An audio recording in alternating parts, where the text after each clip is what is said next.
अंग्रेजी पूर्ण कहां होती है? जेड पर। और हिंदी पूर्ण कहां होती है? ज्ञानी पर। अब दो ही को अर्थ समझ जो आप, मुझे कहने की आवश्यकता नहीं है। जन के अनाराम ही गया विज्ञानी भैया, और जो अंग्रेजी सीखकर अनाराम भूल गए वे जेड भैया। जेड के दो अर्थ होते हैं खाली, एक तो जेबरा और एक जेरोक्स। जेरोक्स का मतलब होता है फोटोकॉपी, प्रतिकृति ने। जेबरा का मतलब होता है धारिया वाला गधा। हम भाषा का विरोध नहीं कर रहे हैं, खूब फ्रेंच भाषा भी आवे, जर्मनी की भाषा भी आवे, अमेरिका की भाषा भी आवे, पर हिंदी भूलना ये उचित थोड़ी है।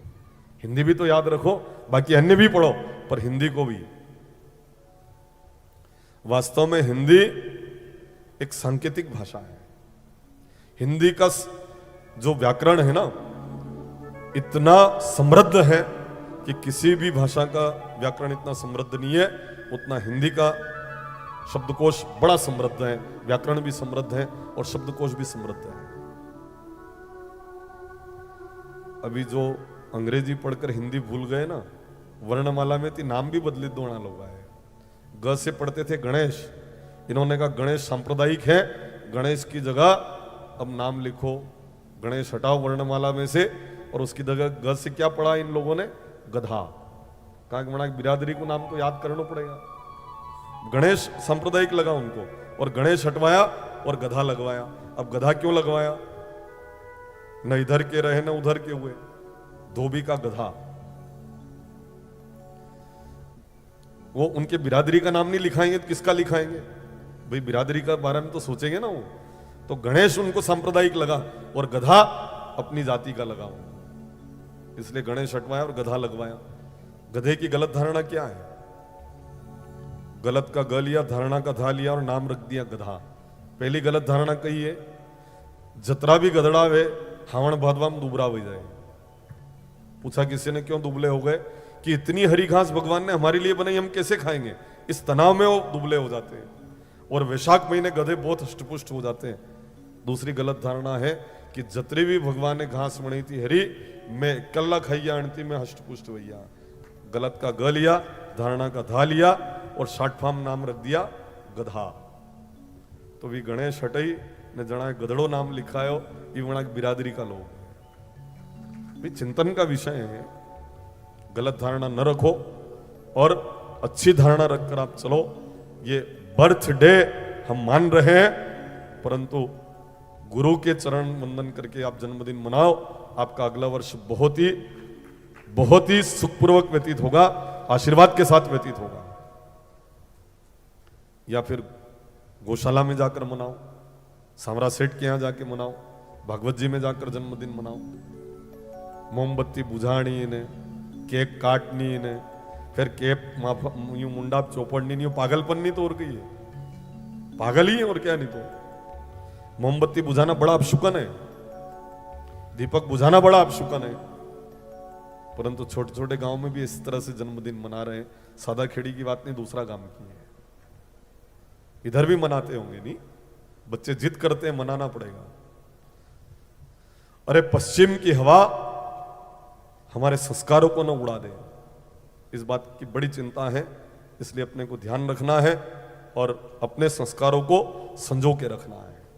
हमारे जो संस्कार है उनको संजोना है। जन्मदिन गुरु के यहाँ जाकर मनाना, गोविंद या गोमाता के यहाँ पर अपने को मनाना चाहिए।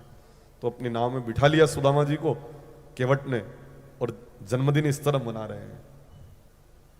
सुदामा जी प्रणाम करके कहते हैं, वारे द्वारिकाधीश, तुमको मालूम था कि सुदामोनी तारीख के दिन ये आएगा? तूने 1 साल पहले इस केवट को बेटा दे दिया। वारे कन्हैया, क्या तेरा प्रबंधन है, आगे की इतनी सोच। एक दिन इस तिथि के दिन यहाँ पे आएगा, 1 साल पहले बेटा दे दिया। द्वारका की तरफ प्रणाम किया और नाव में सुदामा जी धन्यवाद देकर बैठ जाते हैं। नाव चलने लग गई। घूर घूर के केवट सुदामा जी को देख रहे हैं। सुदामा जी ने सोचा प्रदेश में लोगों का भरोसा नहीं, ऐसा नहीं कि मेरे को लूट ले। न लूटे तो कई लूटे, धोती की ही जगह थी फटती की, पगड़ी के लीरे लटक रहे हैं, पदवेश है ही नहीं, और ये मेरे को लूट नहीं ले। जो 4 मुट्ठी चावल लेके जा रहे हैं ना, जिमड़ा हाथ के नीचे है, इसके ऊपर नजर नहीं पड़ जाए, तो जिमड़ा हाथ कर दिया केवट की तरफ। जो था ना वो जिमड़ा केवट की तरफ यूं करके रखे थे कि इसके ऊपर नजर नहीं पड़ जाए। एकदम याद आया वो है यूं हो जाते हैं, बायां हाथ केवट की तरफ कर दिया, कहीं ये लूट नहीं लेनी तो भगवान के यहां खाली हाथ जाऊंगा। मित्र घूर घूर के क्यों देख रहे हो तुम मुझे? मैं आपसे कुछ बात करना चाहता हूं। क्या बात करना चाहते हो? आप कौन? सुदामा जी ने कहा मैं तेरे को डाकू लग रहा हूं क्या? अनंत सत्ता से जुड़े संतों की वाणी में रूखापन होता है, राखी तागा की भाषा नहीं बोलते हो। आप तो आप हो ना, आपको तो कई कहणो ने, आपकी तो बात ज अलग है ने। पैसा चढ़वाना हो तो वो बड़ाई करे, भला क्या मतलब उनको वजन उठाने से फालतू? क्या मतलब है फालतू वजन उठाने से? तीखा बोल रहे हो, रूखा शब्द बोल रहे हो, पर कई लोग पल्ला झाड़ लेते हैं कि महाराज तीखा बोलते हैं। पर शब्द की चोट के बिना ब्रह्म की ओट को हरा नहीं जा सकता है। मैं तेरे को डाकू लग रहा हूं क्या? अरे महाराज डाकू नहीं लग रहे हो, पर बात करेंगे तो यूं पूछना पड़ेगा ना आप कौन? मैं सुदामा नाम का ब्राह्मण हूं और द्वारिकाधीश से मिलने जा रहा हूं। मिलने जा रहे हो कि मांगने जा रहे हो? आपको कुछ चाहिए मेरे से ले लो, पर भगवान का समय बर्बाद मत करना, क्योंकि बहुत लंबी लाइन उनके यहाँ पर लगती है और तुम्हारे जैसा गरीबों का तो नंबर ही नहीं आता। जैसे ये कहा नजर ऊपर करी, देखा तो केवट की आंखों से अविरल अश्रुओं की धाराएं फूट पड़ी हैं, क्योंकि केवट मन ही मन सोच रहे हैं सारा जमाना बदल गया, पर मेरा मित्र सुदामा नहीं बदला, क्योंकि नाव चलाने वाला केवट कोई और नहीं, स्वयं द्वारिकाधीश श्री कृष्ण ही थे। वाह कन्हैया, आप तो अपने मित्र की नाव तक चलाने के लिए पधार जाते हो।